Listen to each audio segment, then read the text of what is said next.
અમેરિકામાં રહેતા ગેરકાયદેસર ભારતીયોને ડિપોર્ટ કરવામાં આવી રહ્યા છે। આ ડિપોર્ટનો આંકડો છે 104 ભારતીયોને ડિપોર્ટ કરવામાં આવ્યા છે, પરંતુ લગભગ 33 જેટલા ગુજરાતીઓ છે જે લોકોને પણ ડિપોર્ટ કરવામાં આવ્યા છે। અને આને જ લઈને ડેડિયાપાડાના ધારાસભ્ય અને યુવા આદિવાસી નેતા ચૈતર વસાવાનો સૌથી મોટો ખુલાસો સામે આવ્યો છે। આજે તેમના વિશે પણ વાત કરીશું। એટલું જ નહીં, આ વિવાદને લઈને વિજાપુરના જે ધારાસભ્ય છે તેમનો પણ શું ખુલાસો સામે આવ્યો હતો તે દરેક વાત કરીશું આ વિડીયોમાં। નમસ્કાર, હું અને તમે જોઈ રહ્યા છો નિર્ભય ન્યૂઝ।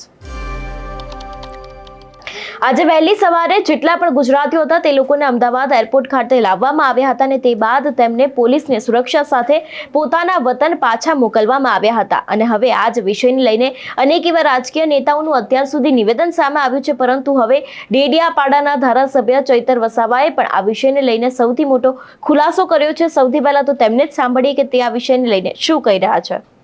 ગુજરાત સહિત દેશમાંથી લાખો લોકો પોતાના સપનાઓ સાકાર કરવા માટે અમેરિકા ગયા છે। 75 થી 1 કરોડનો ખર્ચો કરીને, દેવા કરીને, જમીનો વેચીને, વ્યાજે પૈસા લઈને કેટલાક લોકો ત્યાં રોજગાર, કામ ધંધા અર્થે જઈને સ્થાયી થયા છે।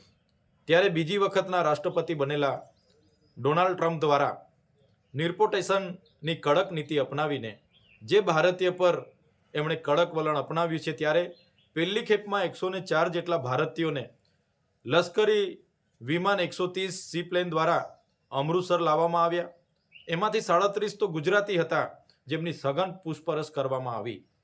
ત્યારે આવી રીતે જે પણ લોકો ત્યાં વસવાટ કર્યો છે, ત્યાં ગયેલા છે, એમના પર આજે જોખમની તલવાર લટકી છે, જેમાં 2 લાખથી પણ વધુ લોકો ગુજરાતીઓ છે, 16 થી 17 લાખ લોકો દેશના છે અને પૂરા દેશમાંથી આજે 65 થી 70 લાખ લોકો ત્યાં વસવાટ કરે છે। ત્યારે આપણા વડાપ્રધાનશ્રીનો વિશ્વમાં ડંકો વાગે છે એવું આપણે સમાચારોના માધ્યમથી સાંભળીએ છીએ।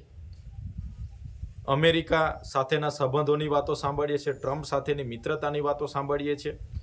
ત્યારે કેન્દ્ર સરકારને અમારી વિનંતી છે, જે પણ ભારતીયો પર ત્યાં જોખમ ઊભું થયું છે, ચિંતાના વાદળો ઘેરાયેલા છે, એમના સત્વરે અમેરિકી સરકારો સાથે વાટાઘાટો કરી નિરાકરણ લાવે એવી અમારી માંગ છે। સાથે આપણે વિશ્વગુરુ બનવાની વાતો કરીએ છીએ, ગુજરાત મોડલની વાતો કરીએ છીએ, ત્યારે ગુજરાત સહિત પૂરા દેશમાં એવી રોજગારીની તકો ઊભી કરવામાં આવે જેથી કરીને આવા કોઈ પણ વ્યક્તિ પોતાના પરિવાર સાથે વિખૂટા પડીને વિદેશ ન જાય અને આવી જોખમની નીતિ ન અપનાવે। એટલા માટે આપણા રાજ્ય સહિત દેશમાં જ રોજગારી ઊભી કરવામાં આવે એવી અમારી લાગણી અને માગણી છે। જો વાત કરવામાં આવે વિજાપુરના ધારાસભ્ય સીજે ચાવડા વિશેની, તો તેમના દ્વારા પણ આને લઈને વાતચીત કરવામાં આવી છે। એટલું જ નહીં, આને લઈને તેમના દ્વારા પણ નિવેદન આપવામાં આવ્યું છે। હવે ચૈતર વસાવા બાદ એમને પણ સાંભળી કે તે આ વિષયને લઈને શું કહી રહ્યા છે। સાહેબ, ખાસ ગેરકાયદેસર અમેરિકા ગયેલા એમને ટાર્ગેટ કરીને ખાસ પરત મોકલવામાં આવે છે। શું કહેશો ખાસ આ રીતે ગેરકાયદેસર રીતે અમેરિકા જતા હોય છે એવા લોકોને, એવા પરિવાર માટે? ખાસ કરીને દરેક લોકશાહી દેશ અને બીજા દેશોમાં પણ આંતરરાષ્ટ્રીય નિયમો કામ કરતા હોય છે। આપણે પણ ભારતમાં પણ જે ઘૂસણખોરી લોકો હોય એને દેશ નિકાલ કરવા માટેની પ્રવૃત્તિ હાથ ધરતા હોઈએ છીએ, પરંતુ આપ જોઈ શકો છો કે લોકશાહી દેશમાંથી એમ ગેરકાયદેસર લોકો આવેલા લોકોને પણ કાયદાનું આંતરરાષ્ટ્રીય રક્ષણ હોય છે। એને રેફ્યુજી તરીકે ઓળખવામાં આવે છે ને એને પૂરતી સગવડો પણ આપવી પડે છે અને કાયદાની જે પ્રક્રિયા છે એ પસાર કર્યા પછી થઈ શકે। એકાદ બે કિસ્સામાં, અમુક કિસ્સામાં પણ આ બધા જ લોકોને એક જ લાકડીએ હાંકીને પોતપોતાના દેશમાં પરત મૂકવા એ લોકશાહી દેશોમાં અને આંતરરાષ્ટ્રીય નિયમો જોતાં બહુ મુશ્કેલ હોય છે। એટલે ચૂંટણીના એજન્ડામાં એમને ઉપયોગ કર્યો કે અમે આવું કરશું ને મત મેળવવા માટે દરેક પક્ષો કરતા હોય છે, એનો એક ભાગ હતો। પરંતુ મને એમ લાગે છે કે ભલે લિસ્ટ બનાવશે, એ વાત કરશે, પરંતુ એક એક વ્યક્તિને દેશ નિકાલ કરવા માટે ત્યાંની લોકશાહી દેશોમાં કોર્ટ હોય છે અને કોર્ટનું પણ રક્ષણ હોય છે, માનવ અધિકારોનું રક્ષણ હોય છે। એટલે અનેક કાયદાઓની સાથે બીજા અનેક કાયદાઓ ક્રોસ થતા હોય છે।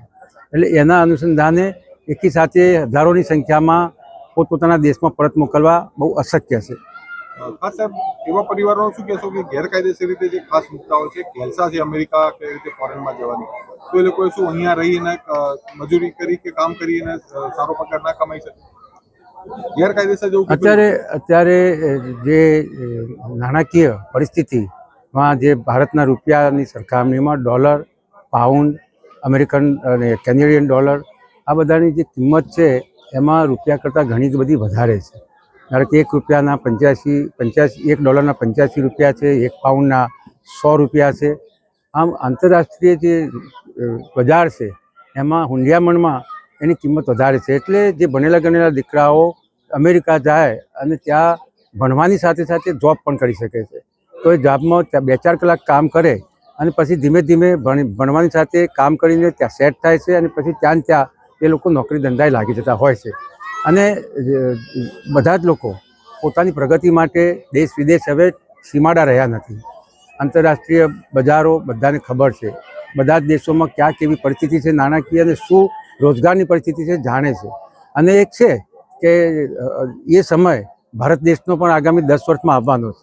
અને હું તો ચોક્કસપણે પહેલેથી માનું છું કે એક સમય એવો પણ આવશે કે લોકો પરદેશમાંથી આજે ઘણા બધા દેશોમાંથી ભારતમાં આવે છે, પણ અમેરિકામાંથી પણ લોકો ભારતમાં આવશે. એ દિવસો બહુ દૂર નથી.